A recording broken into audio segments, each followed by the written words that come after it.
Hello students. इस topic में हम लोग गॉसेस लॉ के बारे में पढ़ेंगे। तो गॉसेस लॉ जो है ये किसी तरीके से इलेक्ट्रिक फ्लक्स से रिलेटेड है। तो without actually getting into Gauss's law मैं कुछ डेरिवेशन करूंगा, कुछ प्रॉपर्टीज निकालूंगा और फिर गॉसेस लॉ पे जाऊंगा। तो जो पहला एग्जांपल है इसमें इन्होंने क्या किया, सपोज करो मेरे पास एक पॉइंट चार्ज है Q और यहाँ से R डिस्टेंस पर एक स्फीयर रखा है। इस स्फीयर की सरफेस पे सपोज करो मैं कोई स्मॉल एरिया लूं, ये एरिया डेल्टा एस, और इसकी वजह से इलेक्ट्रिक फ्लक्स निकालूं।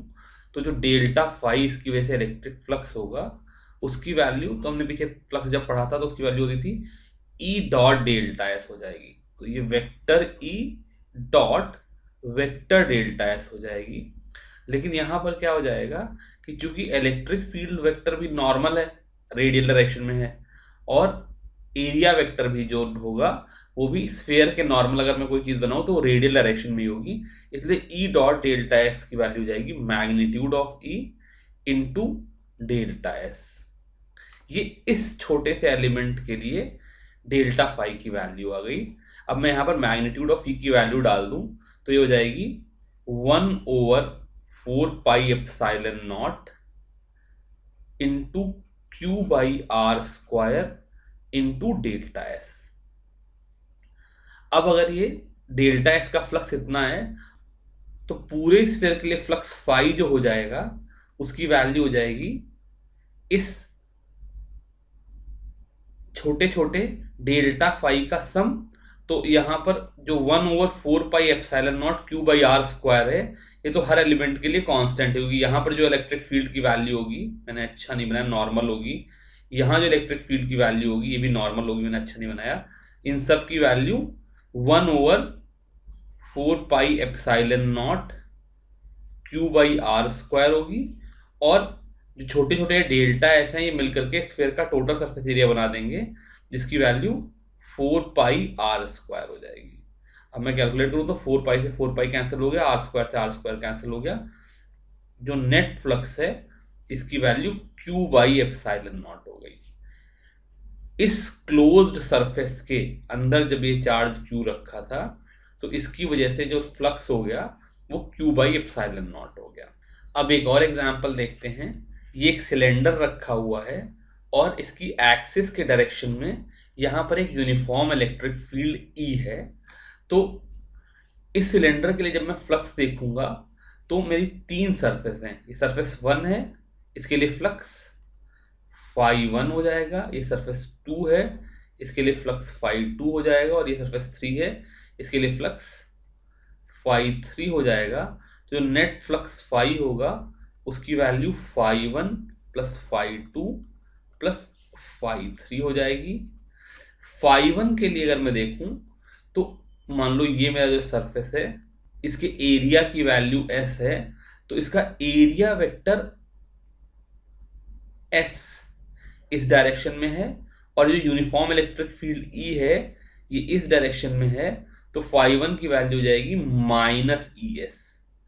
ई डॉट एस होना चाहिए था, लेकिन चूंकि दोनों के बीच का एंगल 180 है इसलिए कॉस 180 की वजह से माइनस साइन आ गया। ऐसे ही जब मैं सरफेस 2 को देखूंगा तो यहाँ पे इलेक्ट्रिक फील्ड इधर है और एस भी इसी डायरेक्शन में है, इसलिए फाई 2 की वैल्यू ई एस आ गई। जो सरफेस एरिया 3 है इसके एरिया वेक्टर तो अलग अलग डायरेक्शन में है, लेकिन कहीं पर भी electric field along the cylinder होगी और area vector perpendicular to the cylinder होगा, और ये दोनों आपस में 90 डिग्री पे होंगे। इसलिए फाई 3 की वैल्यू 0 ही हो जाएगी, बिकॉज ई डॉट एस फिर करूंगा तो यहाँ पे कॉस थीटा की वैल्यू कॉस 90 की वजह से 0 हो जाएगी।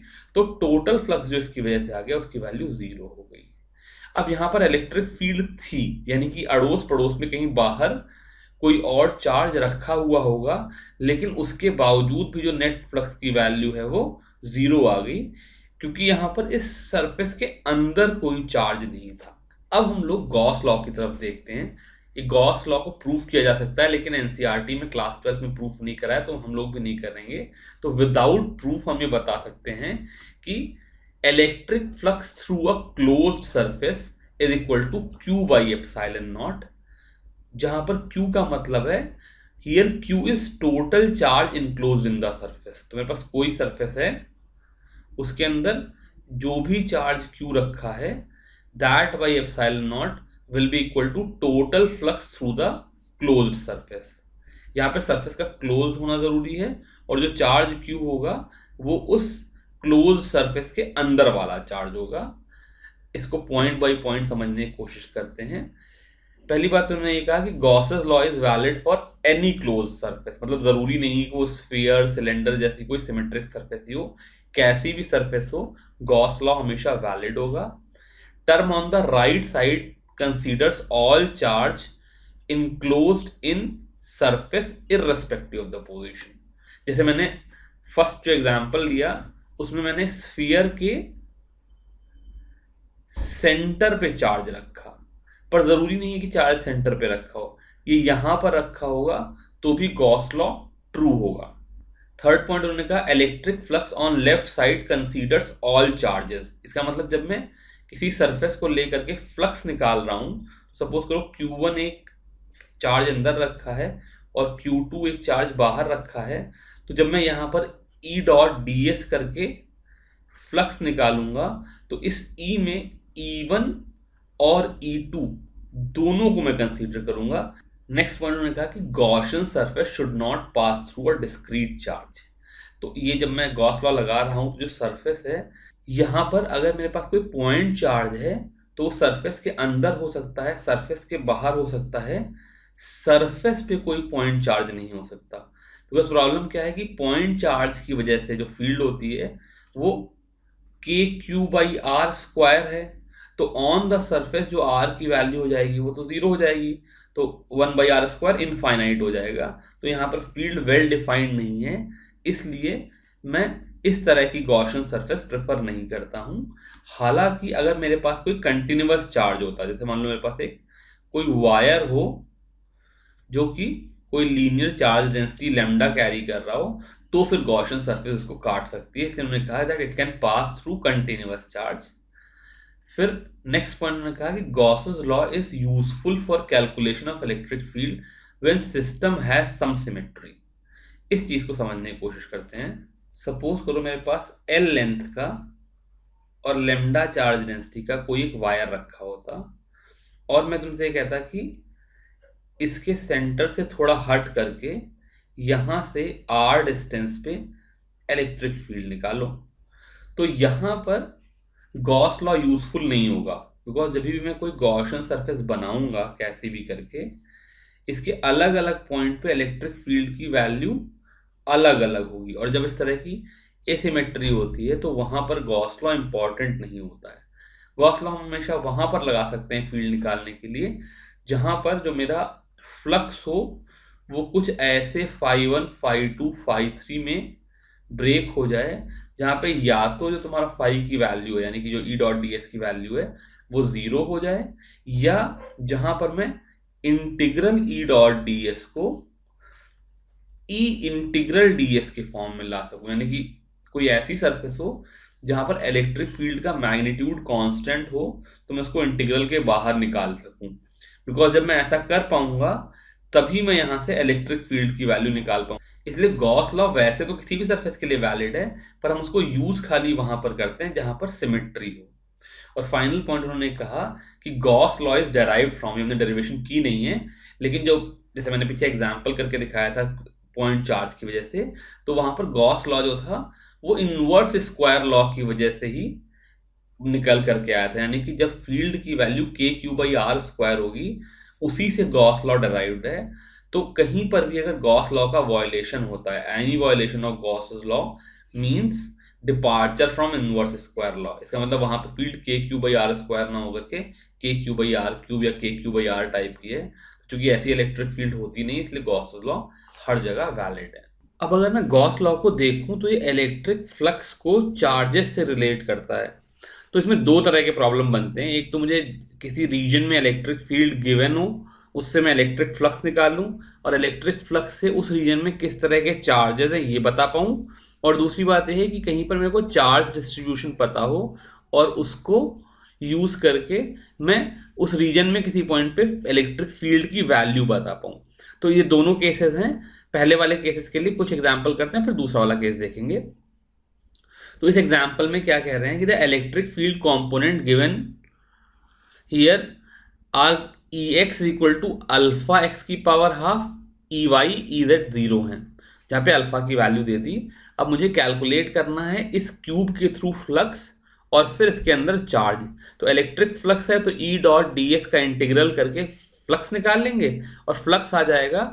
तो total flux is equal to q in by epsilon naught करके इसके अंदर क्यूब के अंदर टोटल कितना चार्ज है ये निकाल लेंगे। ए की वैल्यू भी इन्होंने दे दी है। तो अगर मैं इस क्यूब को देखूं तो ये क्यूब इस तरीके से अलाइंड है कि जो इसकी जो फेसेस हैं उनके जो एरिया वेक्टर है नॉर्मल डायरेक्शन में वो आई कैप माइनस आई कैप जे कैप माइनस जे कैप के कैप और माइनस के कैप के अलॉन्ग है। तो यहाँ पर जो इलेक्ट्रिक फील्ड जिस तरीके से मुझको दी हुई है उसमें खाली ई एक्स का ही फाइनाइट कंपोनेंट है, E Y E Z zero है। तो पहली बात तो जब मैं फ्लक्स निकालूंगा तो उसमें ये जो एरिया एलिमेंट है जो कि आई कैप के अलावा जे कैप और के कैप के अलॉन्ग अलाइंड हैं उनके लिए फ्लक्स वैसे ही जीरो हो जाएगा, बिकॉज जब मैं ई डॉट एस करूंगा तो ई का जो जे कैप या के कैप वाला कंपोनेंट है वो जीरो है, इसलिए फ्लक्स जीरो आ जाएगा।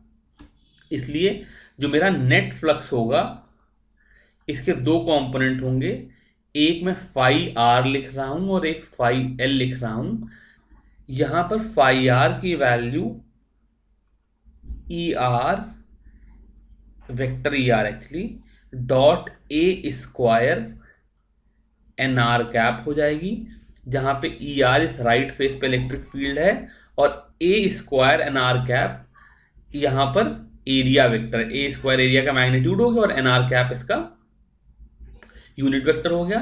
और ऐसे ही फाई एल की value E l into a square N L cap हो जाएगी। अब जो मेरा ई आर है ये एक्स एक्सिस के अलॉन्ग अलाइंड है जिसकी वैल्यू अल्फा एक्स की पावर हाफ है।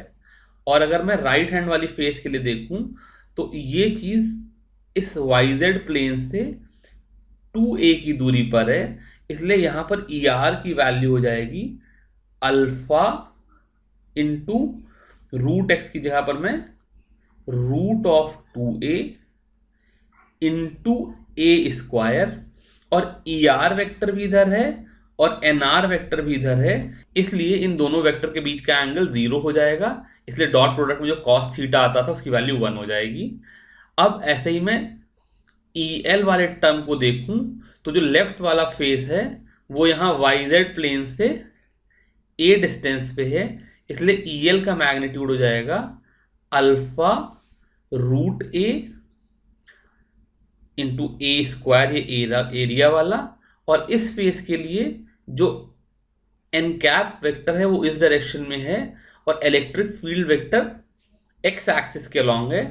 तो यहाँ पर जो कॉस थीटा की वैल्यू हो जाएगी, इनके बीच का एंगल 180 हो जाएगा, तो कॉस थीटा की वैल्यू -1 हो जाएगी, इसलिए यहाँ पे मैं माइनस साइन लगा दूंगा। इसलिए जो नेट फ्लक्स हो जाएगा उसकी वैल्यू हो जाएगी alpha into a square root A into root 2 -1।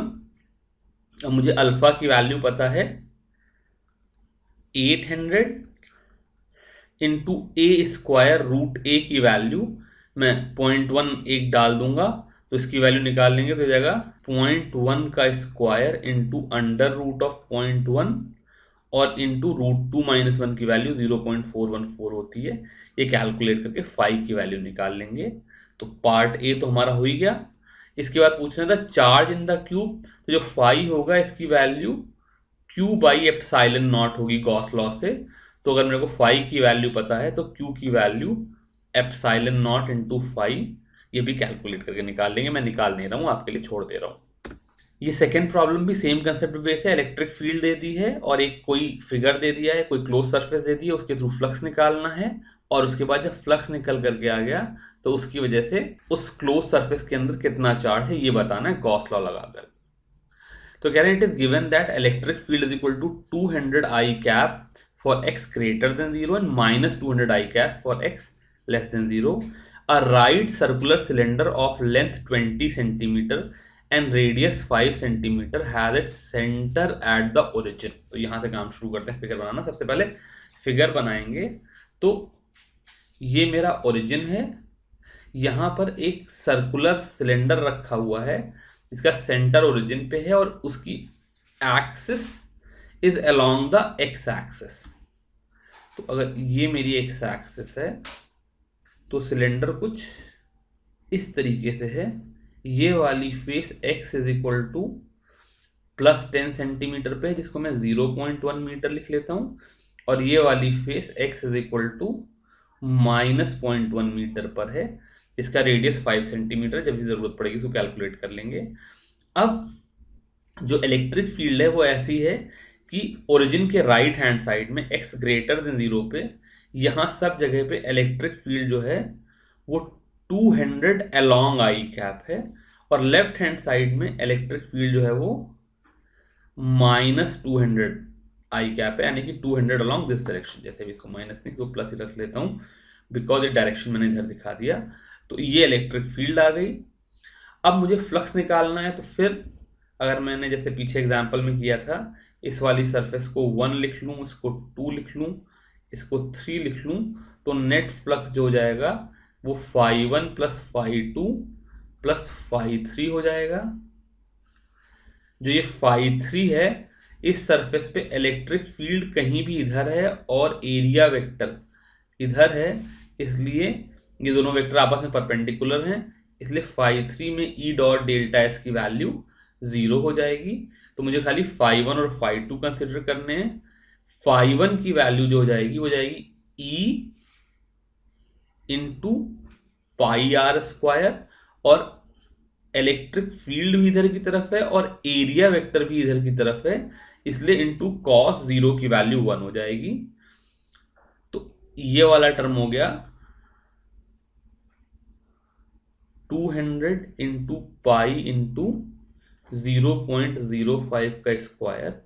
और जब मैं लेफ्ट वाली ये जो फेस है, थोड़ी सी गलती कर दी मैंने, ये एक्चुअली मेरा φ2 वाला टर्म है, और फिर जैसे मैं लेफ्ट वाले फेस φ1 पे जब फ्लक्स निकालूंगा तो वो भी E इंटू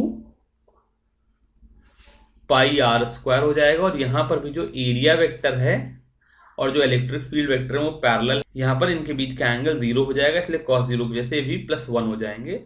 तो ये दोनों ही फील्ड एड अप हो जाएंगी, इसलिए 2 इंटू 200 इंटू पाई इंटू 0.05 का स्क्वायर आ जाएगी। ये खेल हो गया।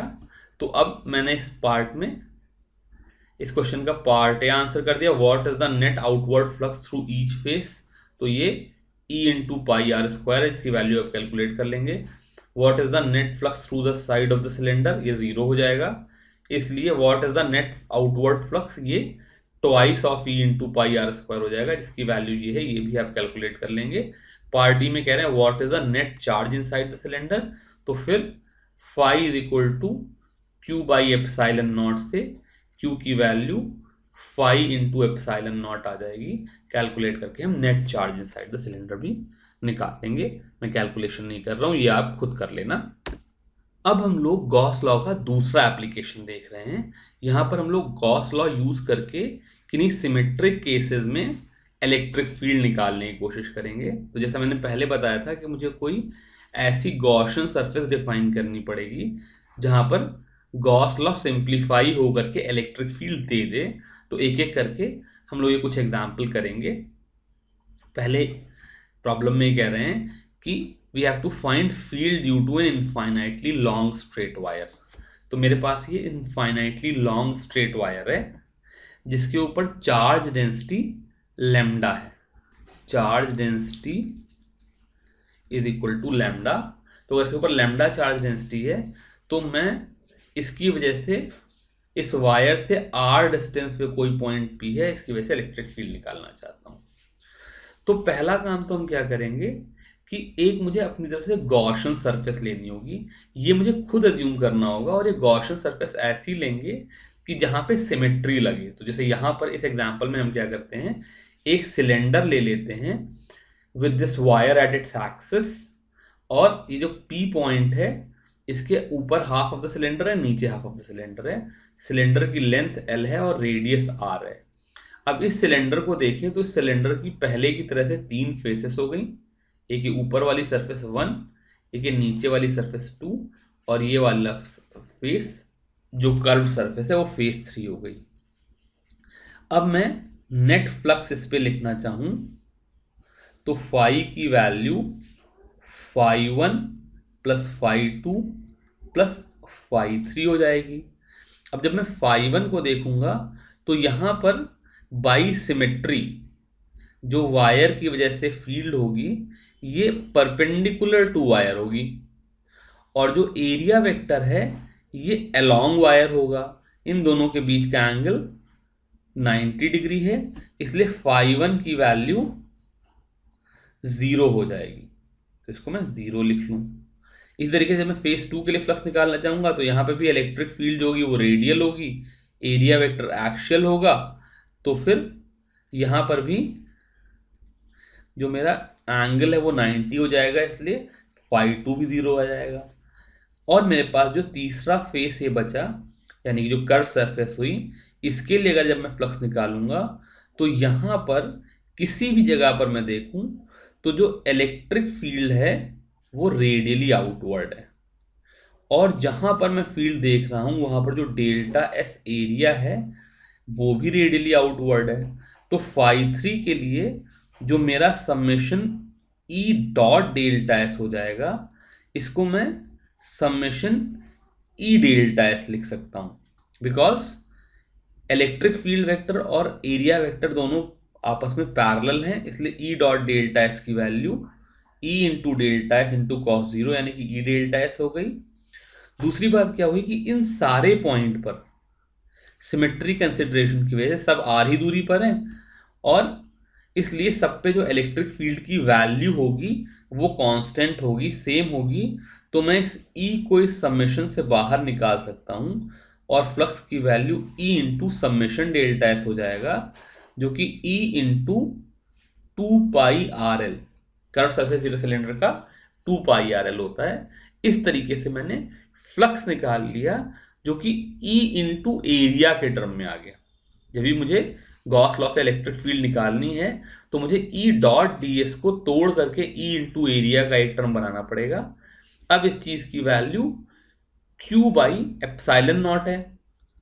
अब मैं सिलेंडर को देखूं तो सिलेंडर की लेंथ L है जिसके अंदर लेमडा चार्ज डेंसिटी का वायर रखा हुआ है, तो जो Q इनसाइड द सिलेंडर है उसकी वैल्यू लेमडा L हो जाएगी अपॉन एप्सिलॉन नॉट, और यहां से इलेक्ट्रिक फील्ड की value lambda L upon 2π epsilon naught RL आ जाएगी। L से L कैंसिल कर दें तो ये lambda upon 2π epsilon naught R आ जाएगा। और अगर मैं इसको वेक्टर के फॉर्म में लिखना चाहूं तो उसका डायरेक्शन अलोंग R कैप हो जाएगा, it is away from the axis. यहाँ पर पॉजिटिव चार्ज है इसलिए अलोंग R कैप हो जाएगा। अगर लेमडा नेगेटिव होती तो ये टूवर्ड्स द वायर हो जाता, बट वो तो एक ही बात कर रही। तो इस तरीके से मैंने इनफाइनाइटली लॉन्ग स्ट्रेट वायर की वजह से फील्ड निकाल ली। अब सेकेंड केस में फिर कह रहे हैं we have to find field due to an uniformly charge infinite plane sheet. तो अब जब मेरे पास वायर था तो मैंने सिलेंडर ले लिया था, इस बार मेरे पास जब प्लेन शीट है तो इन्होंने कहा कि सपोज करो ये मेरी प्लेन शीट है जो ये बनी हुई है जिसके ऊपर सरफेस चार्ज डेंसिटी सिग्मा है। ये शीट सपोज करो YZ प्लेन में है और मुझे जो फील्ड निकालनी है ये शीट से x दूरी पर कोई पॉइंट P है, यहां पर निकालनी है। तो मैं क्या कर लूंगा, एक क्यूबॉइड ले लूंगा जिसकी लेंथ 2x हो और ये जो शीट है इस क्यूबॉइड को बीच से काटती हो, यानी कि x एक तरफ x हो दूसरी तरफ भी x हो। अब मैं यहां पर फिर देखूं तो इस क्यूबॉइड की वो फेसेस जो y एक्सिस के अलॉन्ग है या z एक्सिस के अलॉन्ग है, इन फेसेस पे तो क्या होगा कि इलेक्ट्रिक फील्ड इस डायरेक्शन में है और एरिया वेक्टर इस डायरेक्शन में है, इसलिए यहां पर E और डेल्टा एस के बीच का एंगल 90 डिग्री है, इसलिए यहां पर कोई इलेक्ट्रिक फ्लक्स होगा ही नहीं। तो जो मेरी लेफ्ट वाली सरफेस है, अगर मैं इसको 1 लिखूं और राइट वाली सरफेस 2 लिखूं तो जो नेट फ्लक्स फाई हो जाएगा उसकी वैल्यू φ1 प्लस φ2 हो जाएगी। अब अगर मैं φ1 पे फ्लक्स देखूं तो सपोज करो फिलहाल मैं यहाँ पे सिग्मा को पॉजिटिव ही मान रहा हूँ, नेगेटिव होगा सिग्मा की वैल्यू नेगेटिव ले लेंगे। तो अगर ये पॉजिटिव चार्ज है तो इसकी वजह से जो इलेक्ट्रिक फील्ड ई होगी वो इस डायरेक्शन में होगी, और जो एरिया वेक्टर होगा वो भी इस डायरेक्शन में होगा। इसलिए φ1 की value E into delta S हो जाएगी, जहां पर डेल्टा एस ये वाला फेस का एरिया हो गया। और चूंकि ई और डेल्टा एस दोनों ही वेक्टर आपस में पैरेलल है, इसलिए इनके बीच का एंगल 0 डिग्री है, इसलिए cos 0 की वैल्यू 1 हो जाएगी। तो ये तो φ1 की वैल्यू आ गई। अब अगर मैं ऐसे ही φ2 निकालना चाहूं तो वहां पर भी एरिया वेक्टर और इलेक्ट्रिक फील्ड पैरेलल है दोनों, इसलिए ये भी ई इंटू डेल्टा एस हो जाएगी। चूंकि मैंने इस तरीके से फेस 1 और फेस 2 लिए कि दोनों ही इक्वल डिस्टेंस एक्स पर हैं, इसलिए दोनों की इलेक्ट्रिक फील्ड भी इक्वल हो जाएंगी। तो φ1 ई डेल्टा एस आ गई, φ2 ई डेल्टा एस हो गई, इसलिए नेट फ्लक्स की वैल्यू 2e डेल्टा एस आ गया। अब इस चीज की value q by epsilon naught होनी चाहिए थी गॉस लॉ के हिसाब से। अब अगर इस शीट पर सिग्मा चार्ज डेंसिटी है तो इस शीट का ये डेल्टा एस एरिया इस क्यूबॉइड के अंदर आ रहा है, इसलिए q की वैल्यू में सिग्मा डेल्टा एस बता सकता हूं अपॉन एप्सिलॉन नॉट, और ये डेल्टा एस कैंसिल हो गए। यहां से इलेक्ट्रिक फील्ड ई की value sigma by 2 epsilon naught आ गई। इस तरीके से हम लोग शीट की वजह से भी इलेक्ट्रिक फील्ड निकाल लिए। अब मैं क्या करूंगा, थर्ड प्रॉब्लम जो है इसमें कह रहे हैं we have to find field due to uniformly charge thin spherical shell. तो यहां पर मेरे पास एक कैपिटल आर रेडियस का ये शेल है जिसके ऊपर सरफेस चार्ज डेंसिटी सिग्मा है, यानी कि अगर मेरे पास टोटल चार्ज गिवन होता तो Q is equal to sigma into 4πr² होता। तो इस तरीके से मैं सिग्मा निकाल सकता हूं। अब मुझे इसके सेंटर से r दूरी पर फील्ड निकालनी है। तो दो केसेस हो सकते हैं, एक तो वो केस जब r की value greater than capital R है, यानी कि जो मेरा पॉइंट P है ये आउटसाइड द स्फीयर है। तो जब r की value greater than capital R है तो मैं इलेक्ट्रिक फील्ड निकालने के लिए क्या करूंगा, स्मॉल r रेडियस का ऐसा एक स्फीयर बना लूंगा।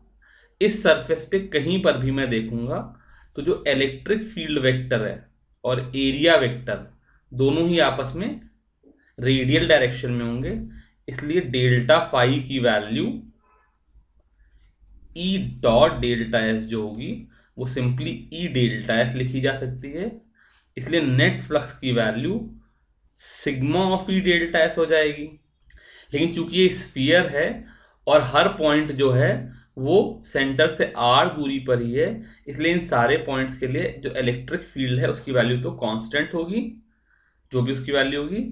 तो इस E को मैं बाहर ले सकता हूं और ये सिग्मा डेल्टा एस आ जाएगा, और इसकी वैल्यू E इंटू 4πr² हो जाएगी। वो sum of all area E into 4πr² आ जाएगी। अब इसकी value Q by epsilon naught होनी चाहिए थी। तो यहाँ पर जो मेरा Q है इसकी value sigma into 4π capital R² आ गई। ये टोटल चार्ज कितना हो गया, sigma into surface area of the shell जो कि 4π कैपिटल R² है। तो दिस अपॉन एप्सिलॉन नॉट। अब मैं ये 4π से 4π कैंसिल कर लूं तो इसकी value sigma R² upon epsilon not R² आ जाएगी। और या फिर डायरेक्टली यही वाला फॉर्म यूज करूं तो इसकी value 1/4π epsilon naught Q by R² पे आ जाएगी। तो यानी कि किसी यूनिफॉर्मली चार्ज स्फेरिकल शेल की वजह से शेल के बाहर वाले पॉइंट पे जो फील्ड होती है वो KQ बाई R² ही होती है, एज इफ शेल के सेंटर पे Q चार्ज रखा हुआ हो।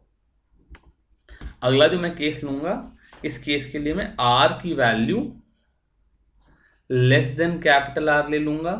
तो फिर जब मैं फ्लक्स निकालूंगा तो पहले से ई डॉट डेल्टा एस होगा, और फिर ई डॉट डेल्टा एस की वैल्यू पिछली बार की तरह से ई डेल्टा एस आ जाएगी।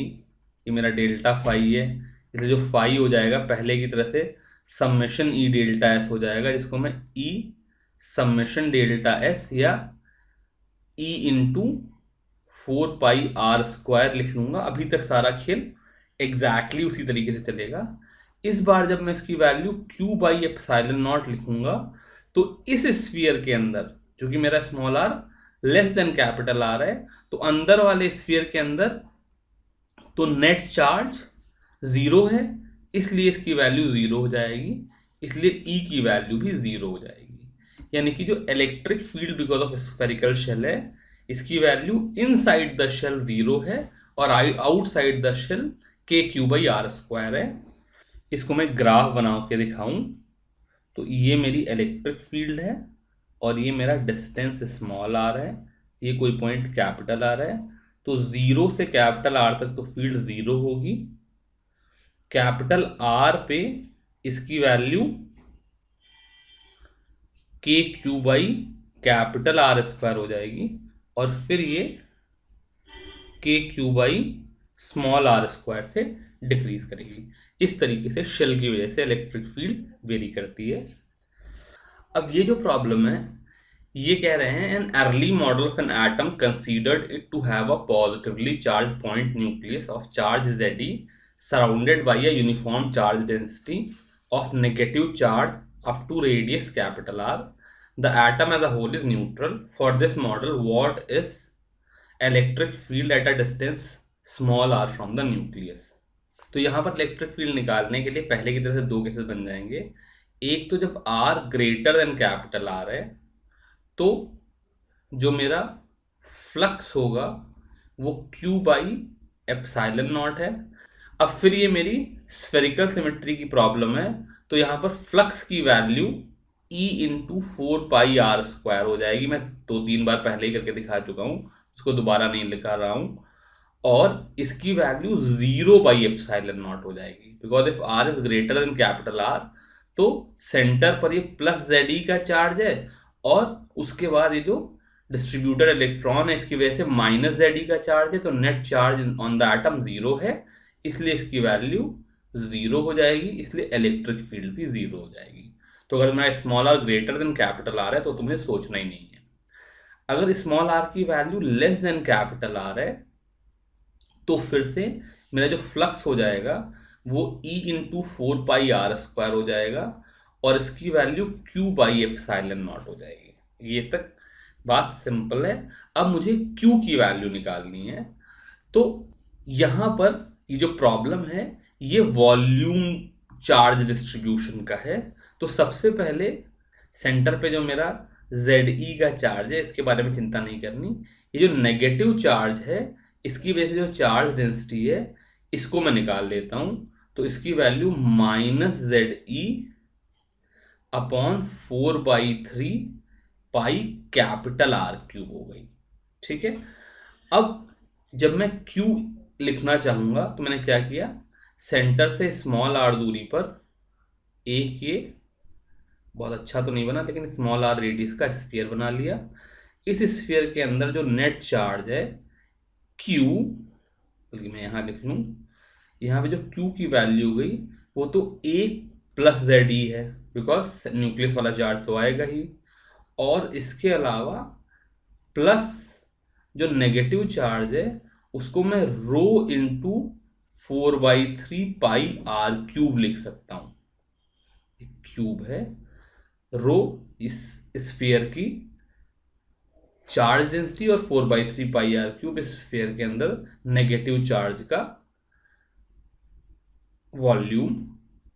तो ये हो जाएगा Ze और रो चूंकि -Ze/4/3π कैपिटल R³ है, तो जब मैं इसको 4/3π स्मॉल r³ से मल्टीप्लाई करूंगा तो ये 4/3π कैंसिल हो जाएगा और जो Q आ जाएगा इसकी वैल्यू हो जाएगी